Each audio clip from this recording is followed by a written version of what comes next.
안녕하세요, 여러분. 복지 알려주는 청년입니다. 오늘은 최근 IMF에서 발표된 국민연금과 국내 기업의 현황에 대해 깊게 알아보려고 합니다. 이 소식들이 어떻게 우리의 경제와 미래에 영향을 미칠지 함께 살펴보겠습니다. 먼저 IMF의 보고서에 따르면 한국은 저출산과 고령화로 인해 국민연금에 대한 긴급한 개혁이 필요하다고 지적되었습니다. 현재 연금 체제가 유지된다면 2075년까지 국내 공공부문 부채가 GDP 대비 200%까지 늘어날 것으로 예상되며, 이는 지속 가능한 재정을 위해 변화가 필요하다는 경고를 내포하고 있습니다. IMF는 이를 해결하기 위해 퇴직 연령 연장, 보험료율의 인상 등의 연금 개혁을 제안하고 있습니다.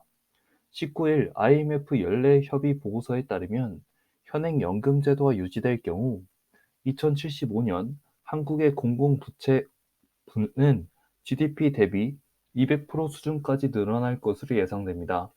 이는 향후 50년 이상의 연금 정책에 변화가 없고 정부가 국민연금의 적자를 메꾼다고 가정했을 때의 결과입니다.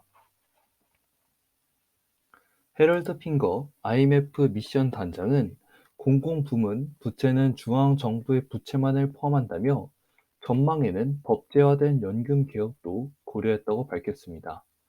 보험료율 9%, 소득 대체율 40% 현행 체제가 지속되면 고령화가 가팔라지면서 정부 부채가 급격하게 늘어날 것이란 예측이다.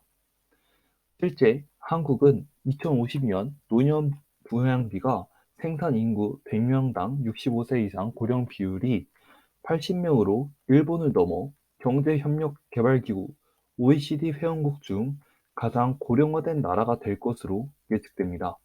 GDP 대비 연금 지출은 2009년 1.8%에서 지난해 4%로 높아졌고, 국민연금은 2041년 적자로 전환해 2055년 기금이 소진될 것으로 예측됩니다.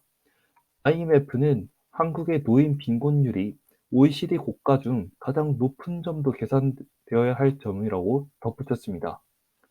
IMF는 재정의 단기적인 지속 가능성과 노빈곤 완화를 고려한 연금 개혁이 필요하다고 제언했습니다. GDP 대비 정부 부채 비율의 상승세를 낮추기 위해 퇴직 연령의 연장, 연금의 소득 대체율 하향, 연금 보험료율 인상 등을 고려할 수 있다고 밝혔습니다. IMF는 각 방안이 개별적으로 실행된다면 조정폭이 커지기 때문에 세 가지 방안이 함께 고려돼야 한다고 지적하였습니다.